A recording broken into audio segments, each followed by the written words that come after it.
let's talk about champions. So this video isn't going to be one of those I told you this or that kind of videos. I actually want to have a mini discussion with the question of, are champions good for the game? Now, I'm not going to side with either side. I can see points of both sides where they think they are or not good for the game. So we'll just talk about different points of positives and negatives for champions, and we'll see what you guys think. You know, make a comment, see if you're for champions or for no champions, or maybe just, you know, upgrades to champions to make them a little more versatile, I guess, like Hive Guardians we have now. So let's get into it. First point, let's go with some negatives first, then we get into positives. So one negative to champions, and this is particularly to overloads, sometimes to unstops, but for the most part unstops work intended. But for overloads, they seem to teleport non-stop sometimes. Sometimes they'll behave normally and, you know, be a typical overload champion. Other times they just teleport non-effing stop. And then on top of that, even when you do catch them in the middle of a teleport, and it'll say, you know, blah blah blah has stunned the overload champion, they still keep moving, they still keep shooting, they still keep teleporting, and that could be really annoying, I imagine, for a lot of people, myself included. And plus, you know, I don't really want to complain about something like this, but SMGs and ARs, these kind of weapons for overloads are terrible. They're just flat out terrible, at least in their current state. And this just makes the experience for overload champions that much more annoying. Like, yes, I can use overload grenades for Void this season to stun them, and that's fine, but we can't have that be the band-aid fix for them every season. Now let's move on to the second point I have. This is another negative, but it is what it is.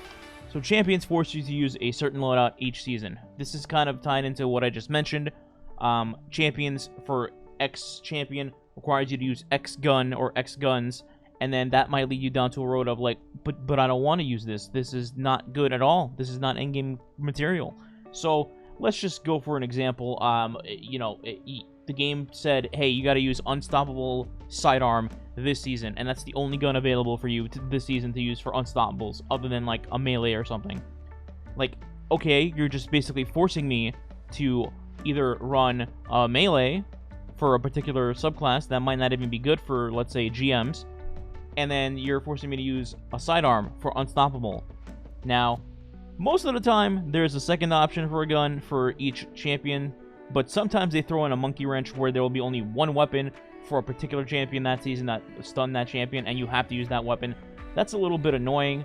You know, not everybody likes sidearms, or in fact, a lot of people don't like sidearms, particularly in in-game content. Like, how many people do you know that would say, hey man, I'm gonna bring my Traveler's Chosen sidearm into the Grandmaster Nightfall? Probably zero, if I had to imagine. So in that aspect, I think that's kind of annoying, where you have to use like that particular thing that's not really good, and most people don't like it, but it's that season, so you don't have to, like, you know, overhaul everything. Maybe just give people like multiple options and more than one or two for a particular thing each season, or at least, I don't know, make some sort of vote system, maybe something along those lines, where we're not just stuck with that one bad thing for the end game. Alright, moving on to one more final point. So, champs have been around for years at this point. They were introduced in way back Shadowkeep, and we're now in Witch Queen, so it's been a while. It's been a while.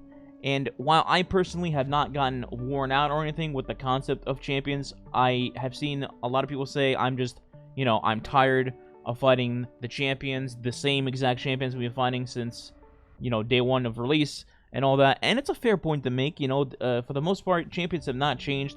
We have gotten Scorn champions introduced recently, and that's about it as far as new champions go. Now, I will say we do currently have Hive Guardians, but technically speaking, they're not champions, although I do like the mechanic of Hive Guardians thus far, as far as them being in, like, let's say, GMs, where I know a lot of people hate them, but the Sentinel Hive Guardian thing in the Lightblade is something worth talking about, because outside of random shield throws off the wall killing you, they are pretty challenging, and that's the whole point, right? To have challenging enemies that are not just generic orange, yellow bars that just stand there, and then you just shoot them, break shield, dead. literally no interaction whatsoever other than shooting you with a boomer, you know? So, those are some negatives. Let's talk about some positives. Now, let's talk about some positives now. So, first off, champions, as a general mechanic, are obviously different than normal enemies, and the good part about this is that they make you engage in different ways. For example, you're not gonna try to fight an unstoppable champion when their antlers are up and they're still charging at you and you do like 0.5% damage that you normally do when they're stunned. That makes it different, as opposed to like, oh, there's a couple of shielded enemies there and they're completely bland and do nothing. Let me just nade them, rocket them, super them, blah blah blah. Okay, yeah, we're done. We're just cruising through. We're good. Yep. So in that aspect, I think champions are healthy for the game because they make you think differently, make you play the strike differently. They make you think like, oh, I should probably try to spawn trap this champion or that champion or this crowd of enemies, because if I don't, then the whole room is going to get chaotic and somebody might die or we might wipe. You know, things like that. If it's just like a regular yellow bar that spawns, you know, in Uganda, you're like, whatever. I'll get to him when he arrives on his coach flight over here. You know what I'm saying? And as I've already alluded to before, without Hive Guardians or Champions in the game currently, I feel like the endgame would be very bland and it would be far less challenging, and it would be far less rewarding to actually beat these things. It would be significantly easier, in my mind, if these things didn't exist.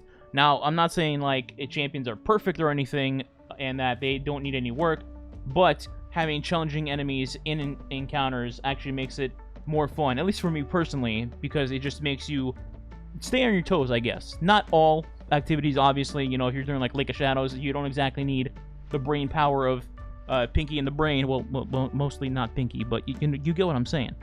People who are like over 30 and know what that reference means.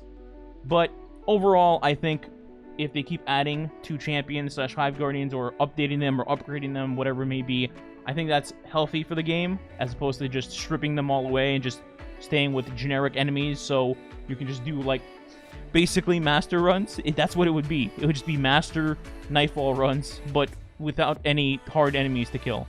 So just Lake of Shadows everywhere, basically.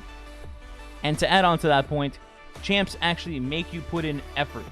I can't tell you how many times people just play a certain activity, like if I LFG'd something, and they would just play, and then they would continuously get rolled and get killed, or put their teammates in compromising positions, and they would just be like, I don't have my brain on, I'm not trying, bro, I'm just autopiloting, I'm just going through the motions. Like, dude, why'd you even do this activity if you're just not even gonna bother? You know what I mean?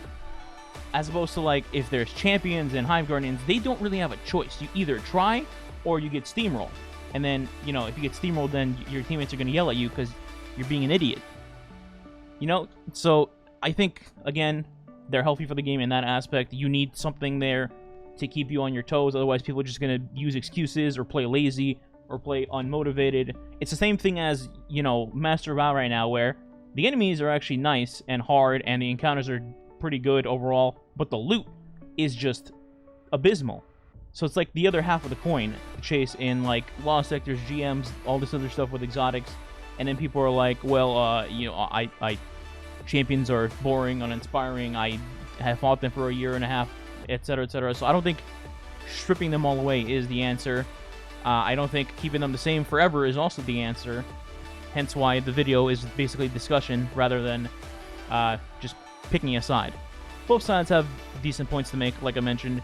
Which side are you on, if you have a side? Let me know in the comments. That's about it. That's all I really wanted to talk about. There's pros and cons. I think keeping some form of hard enemies in the game is a positive, though, over just deleting them entirely. But maybe some upgrades here and there. So again, yeah, let me know what you think in the comments. If you like these types of videos, maybe I'll do more other ones in the future on different topics. We'll see. But that's all for now. Catch you guys in the next video. Hit that subscribe button. Okay, please. Thank you. Okay, this helped the channel. All right, bye.